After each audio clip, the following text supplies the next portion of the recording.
¿A dónde se suben los santafesinos que ya no usan colectivo?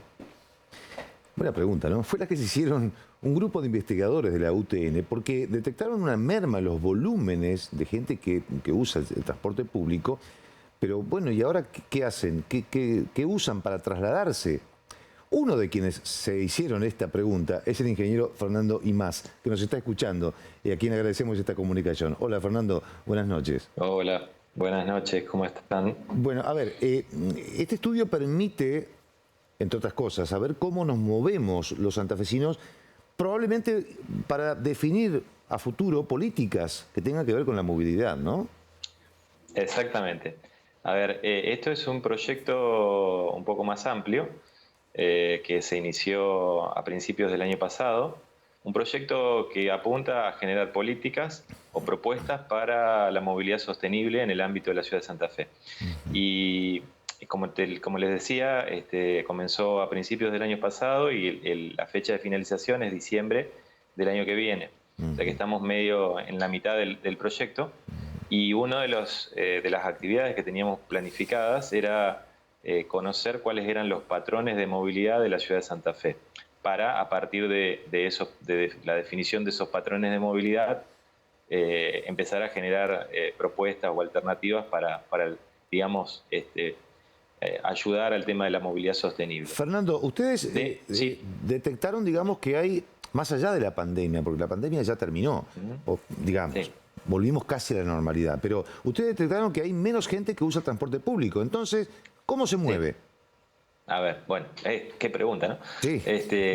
A ver, nosotros contábamos para caracterizar, digamos, la movilidad de la ciudad, contábamos con datos del año 2017, tanto de transporte público de pasajeros, de los accesos o del acceso este de la ciudad de Santa Fe, y de 6 esquinas estratégicas representativas de la ciudad, en donde teníamos conteos volumétricos de tránsito y clasificación. Entonces lo que hicimos fue, esos eran datos de octubre del año 2017, lo que hicimos fue replicar esos datos en octubre de 2021. Y los resultados fueron estos que usted está planteando, con relación al transporte público de pasajeros, con una disminución del orden del 40% en la demanda. Wow. Pero lo que hay que tener en cuenta también es que hay una disminución considerable de la oferta del transporte público. Es decir, la oferta también ha acompañado la Claro. disminución o la caída de la demanda. Dicho en otros, Pero además, dicho en sí, otros sí, términos, sí. ustedes detectaron que los picos siguen siendo los mismos, pero la gente se mueve más en transportes individuales, por ejemplo, moto. A ver, sí, los patrones esos de movilidad en los horarios, tanto en el transporte público de pasajeros como en el acceso ese de la ruta 168, son exactamente iguales, pero un escalón más hacia abajo. El ingreso a la ciudad de Santa Fe también marca eso. Por el otro lado, en las esquinas, esas 6 esquinas representativas que analizamos, verificamos que hay un incremento en la mayoría de ellas del transporte ese que dice usted, el transporte individual, ya sea auto, motovehículo o bicicleta. Es decir, que la gente es como que se ha tornado hacia transportes más individuales en detrimento fundamentalmente del transporte por colectivo.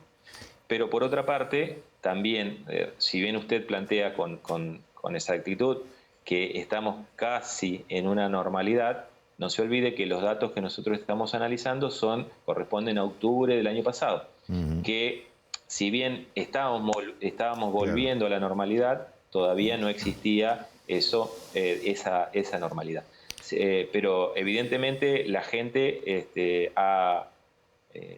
digamos, se ha ido yendo de la utilización del transporte por colectivo, lo que genera seguramente lo que es un círculo vicioso, ¿no es cierto? Porque ante la menor cantidad de pasajeros transportados, hay una menor recaudación, hay una menor, como le decía, hay una menor oferta también de Claro. parte del operador. Bueno, y es todo un círculo vicioso con una espiral que termina, digamos, en detrimento del sistema de transporte. Es decir, la gente se mueve más ahora en auto, en moto en bici y hasta en monopatín en algunos casos. Ahora, esto... Bueno, Sí, sí, te sí, escucho. en el año 2017 el monopatín prácticamente no No existía. estaba. Hoy todavía son valores residuales, pero sí es cierto. Incluso el monopatín es lo que se llama micromovilidad. Fue diseñado con otro objetivo, ¿no es cierto? Con un modo de transporte para acercarse a los modos de transporte masivos. Es decir, yo iba con mi monopatín 5 cuadras, 10 cuadras hasta la estación de metro, hasta la estación de subterráneo o de tren, me subía al tren con mi monopatín, me bajaba y caminaba las 5, me trasladaba las 5 o 6 cuadras, 10 en el monopatín hasta mi trabajo. Ujú. En nuestra ciudad se utiliza como un modo de transporte alternativo. Hay gente que a lo mejor hace 2, 3 kilómetros con el monopatín, que está bien, lo está utilizando para su provecho, no para lo que fue diseñado, y aparte, bueno, el monopatín tiene esas rueditas chiquitas Claro, con lo seguro. que son la infraestructura, debe ser bastante complicado moverse en la ciudad. Sobre todo si uno agarra un pozo. Fernando, Por eso, sí. la última muy breve, digo, para llevar esto, que es un tema netamente científico, a la realidad. Pensando en esto, ¿no? Que la gente se mueve más en unidades personales, llámese moto, bicicleta, ni hablar, están las bicisendas y demás, pero hay muchas ciudades del mundo, donde Barcelona, por ejemplo, donde tienen incluso carriles exclusivos para las motos. Uno de los grandes problemas que tenemos, por ejemplo, en Boulevard, son los autos estacionados y las motos que tienen que ir haciendo zigzag para salir y los carriles no dan abasto. Esto permitiría pensar en una ciudad muy a futuro, que contemple más las unidades de transporte individuales. A ver, nuestro proyecto se llama, digamos, elaborar propuestas para la movilidad sostenible. La sostenibilidad, o sea, el concepto de movilidad sostenible parte de una preocupación por el medio ambiente, ¿verdad? Ujú. Entonces, las tres líneas, o tres líneas, no digo las tres porque hay muchas líneas, pero tres líneas importantes para facilitar el tema de la movilidad sostenible apuntan, una, al tema del cambio tecnológico de las unidades, es decir, que cada vez las unidades contaminen menos, las sacamos de lado. La segunda es que la gente se mueva, o sea, opte por dejar su vehículo particular, que, digamos, en términos relativos contamina más que un vehículo colectivo. Claro. Entonces, que opte, pero para eso hay que darle la opción que el colectivo, el transporte público sea una alternativa. Claro. Y que sea una alternativa. O sea, que usted, en lugar de pensar cómo voy al canal hoy, no saco el auto. Me camino 2 cuadras y me tomo un colectivo que me lleva a la puerta del canal. Pero tiene que ser una alternativa.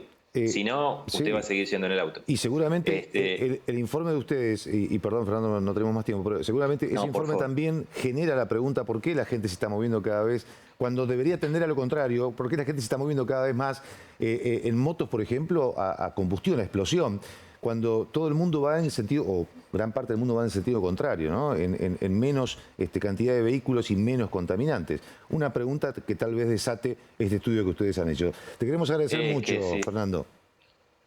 Que tengan muy buenas noches y gracias a ustedes por interesarse en este tema que la verdad que atrapa. Por supuesto, hace a la vida de todos los santafesinos, los presentes y los futuros sobre todo. Muchas gracias, muy amable. Por supuesto. Hasta luego, buenas noches. Hasta luego.